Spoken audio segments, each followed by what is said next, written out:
Okay. How are we gonna fix Ricochet? Okay. I'm gonna tell you exactly how we gonna fix Ricochet. Okay. Meet a fellow corny dude who's witty, AJ Francis. But is that enough though? It is more than enough because you're starting from 0 with Ricochet. So if I can get 5 to 10 out of 100, it's better than 0.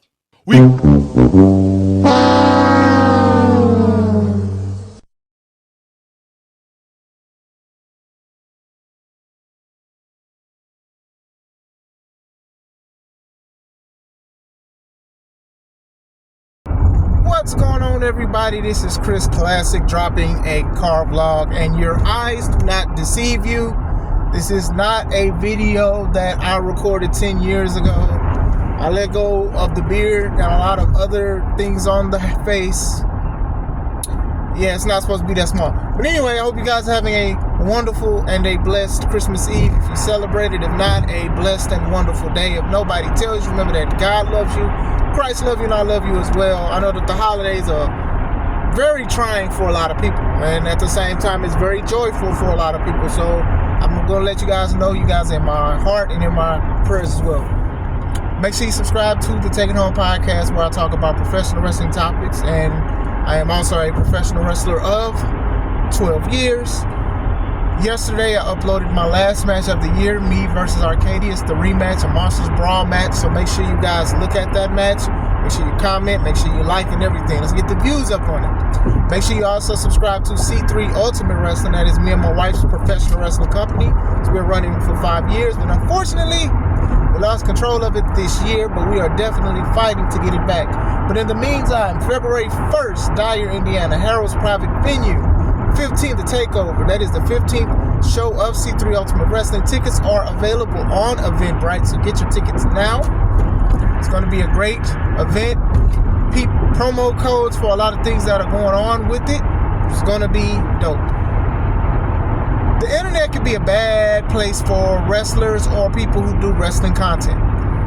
We look at guys like Joe Hendry, we look at Zilla Fatu, we look at a whole bunch of wrestlers who got viral. Blue Kane and Gain, the person who's supposed to be the gay Kane. Like, you have a lot of things where a lot of people go viral and they get booked, whether they're good wrestlers or not. Superhuman, the guy that jumps on barbed wire and toys and microwaves and stuff, he gets booked. The Walmart boys, they went viral and they got booked for shows. The guy who be singing, time to play the game. Like, I know a lot of you guys have seen his videos. He's got booked a lot of places and things like that. So it can be a good and a bad place. For them going viral, sure, I think that's like a main thing that people are doing, is trying to do things to go viral, to get opportunities, to get booked, regardless if they wrestle or not. These are the same people who get booked on companies where people didn't like WWE at one point because they didn't like the content, or it was corny, or they didn't like stuff. But still, when viral is viral, people try to get views and they try to get money off of it and stuff like that. But what happens when the internet don't have your back like you think it do? Like, what happens when you crash out on the internet? On the internet. What happens when you crash out? And that's what we're going to talk about today. There's a lot of wrestlers who do not need to be posting, tweeting, anything on social media because they either can't handle it or they're responding the wrong way. Also, there's people who do wrestling content who says anything on the internet and have to realize that a lot of these wrestlers are outside.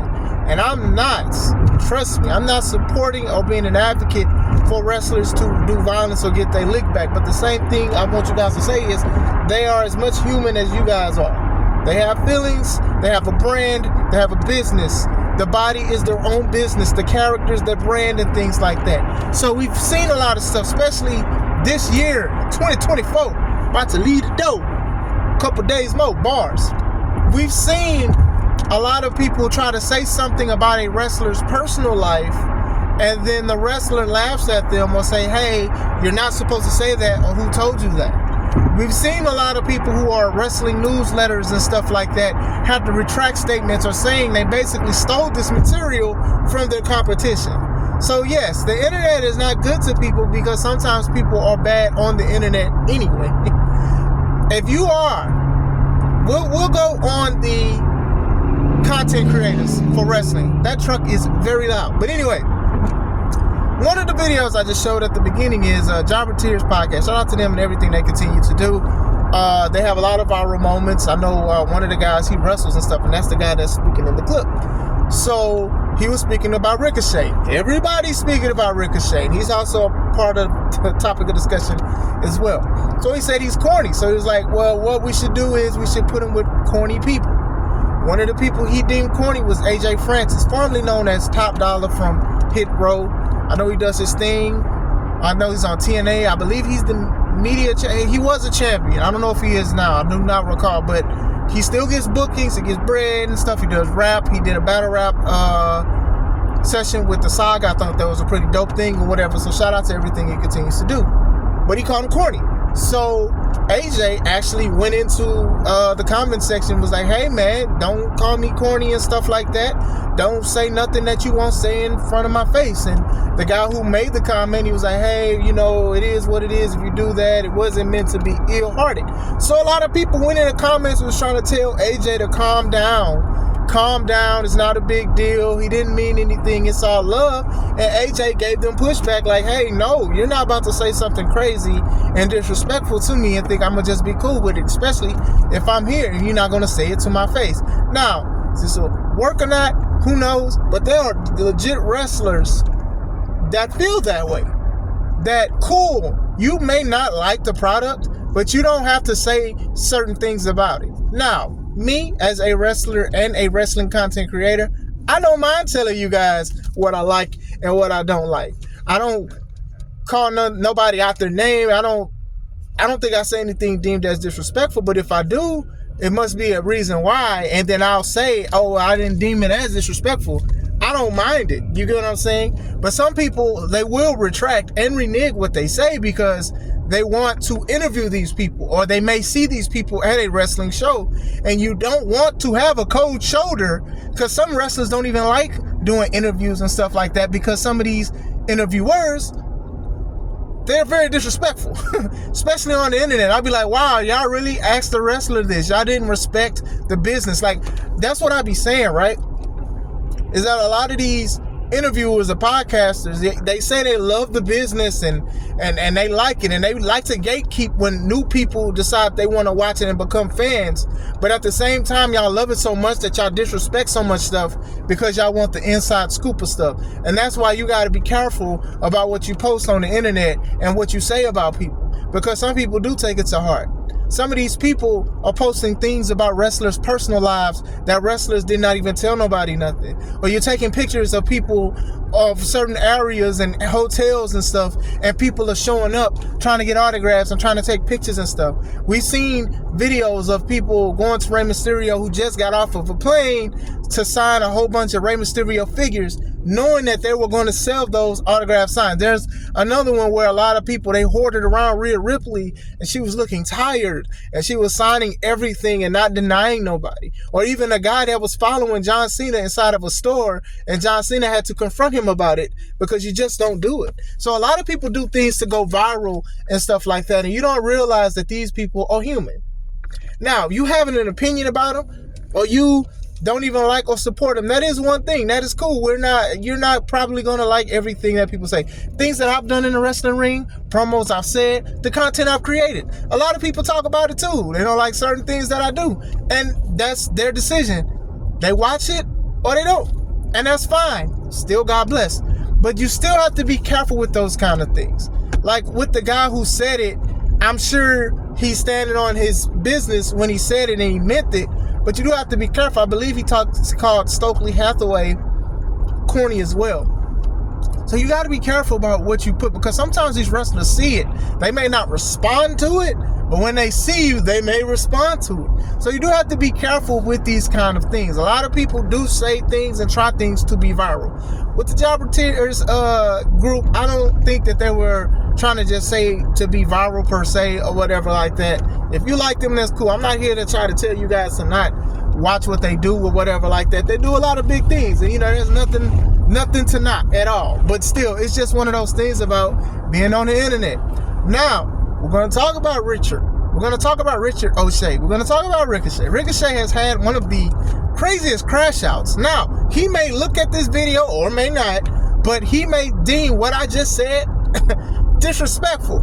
And you know what? This is what I mean. This is a proven point.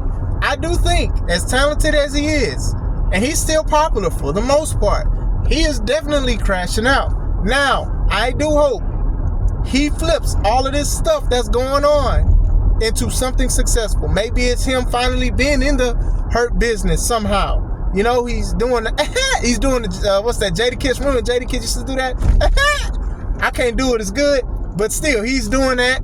But still, people are booing him. They're throwing toilet paper at him. Y'all are wild. Y'all went to a wrestling show to throw rolls of toilet paper. I remember 7 years ago, Muzz was out here fighting for toilet paper because for some reason, when people was getting sick with that 19, everybody was like, nah, let's get food and toilet paper. But for y'all to have the litigated gall to throw rolls of Charmin at Ricochet, now known as Ricka Charmin, it's just ridiculous to me.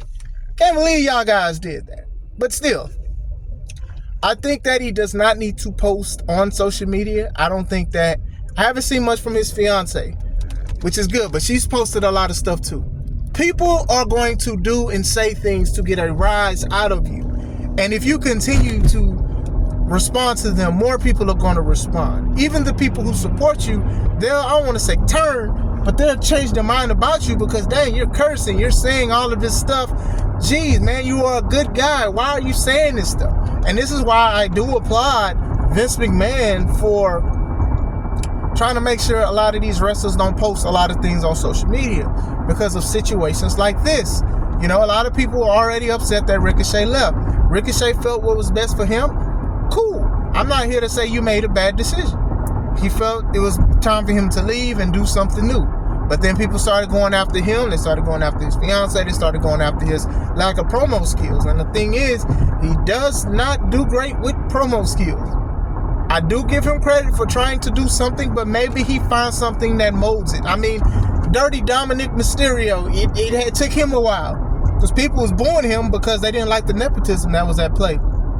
They didn't like him because his dad wrestled. Mind you, Dominic should be respected for what he did because Dominic wrestled during the COVID era where a lot of wrestlers were sick or they couldn't do anything because of COVID scares and health scares and stuff. So for him to do what he did and have a great match, it was a great match against Seth Rollins. It really was. I applaud him for that. But a lot of people, they didn't like him. Eventually, it was like he's bland. He's just like his father. He'll never be like his father. He'll never fit the mask that Rey Mysterio has. It's not boots, it's a mask. It's a luchador. But still, a lot of people said a lot of things about this guy. But eventually, he worked it out for himself. He gets booed out the building. But still, the man shows that he belongs in that company. Ricochet can do the same thing. But obviously, he's going to have to do it on his own terms. I think him being on the internet and the way he acts, I don't think that's the best way to do it. I do think that I am on the wait and see. Maybe he does join the Hurt Business. I know he cheated to beat Will Ospreay, which was very interesting, but we'll see where it goes from that. But I think he is the epitome of why wrestlers shouldn't really be going on the internet talking to people, because some people are just either aren't worth your time, or you're going to say something that you either regret, or you're going to have fans turn against you. Now, for the ones who say, oh, well, those weren't fans in the first place, I'd agree and disagree, because sometimes people like to see how you carry yourself other spots or whatever like that. Like me, as a follower of Christ and stuff like that, I really do. I try to be careful about what I look at and what I watch and like who I follow on social media sometimes. Like I try to. And sometimes it's not a good thing to try to follow things that aren't the same ideology or spiritual level as you. And that's just the truth and stuff like that. Me being a superhero, right? Trying to save professional wrestling, I really mean that. So how I carry myself on social media, how I carry myself on this YouTube channel, how I carry myself outside, that's very important, because I don't want people to feel like I'm selling something that I'm truly not. Not saying I'm truly a hero, but what I am saying is I'm a very positive person. You know, I'm very optimistic. I'm more optimistic than pessimistic when it comes to certain things. And I'm very cool and I'm very chill, because I'm a chill guy. I play that music. But still, I'll say that. Ricochet, it's other people too. They've said like a lot of things. So the internet can definitely be a bad place. It could definitely bring out the worst of people, and sometimes it could bring danger to you. And like I said, I don't think AJ is like, be like, I'm gonna pull up at your house, but you do have to be careful with these kind of things. And I do encourage interviewers or people who do wrestling content to please like scale your questions and stuff like that, because sometimes it can be natural. And me as a wrestler who interviews wrestlers, it flows so smooth because we know what it's like. We may have different paths, but we have went down similar roads. We may have went down the same roads, and we may be going down the same roads together. So that's very important to understand, that you have to be careful with what you say, how you respond, and what you put out on the internet. And that's all I'm saying. People do want to be viral, cool. Viral can bring the best and the worst out. Like I've said, I've seen some wrestlers go viral and they can wrestle very well. And I've seen people who don't know how to wrestle go viral and they get booked against wrestlers. And not only do they get booked against wrestlers, like legit wrestlers, they're beating the legit wrestlers. This is what we become, man. The internet can be a bad place. It can definitely be a bad place when it comes to this wrestling business. But let me know, what do you guys think? You guys have any comments, anything? I hope you guys have a wonderful Christmas. Christmas is tomorrow if you celebrate it. If you do not, have a wonderful day, a wonderful week, going into a new year. 2024 was just starting yesterday, and then now we're basically at the end. But I hope you guys have a wonderful day and going to the start of the new year. I do not know if I'm going to do a video anymore for the rest of this year. I do plan to go live to look at Raw on Netflix January 6th. I want to do a live reaction. So you'll be looking at me. I'm going to be clear, because some people don't be clear. You guys are going to look at me look at it because for copyright issues. And we're going to respond. We're going to react to certain things. So I encourage you guys to watch it with me. If not, I definitely understand. I hope you guys have a wonderful day. This is Chris Classic. Let's take it home.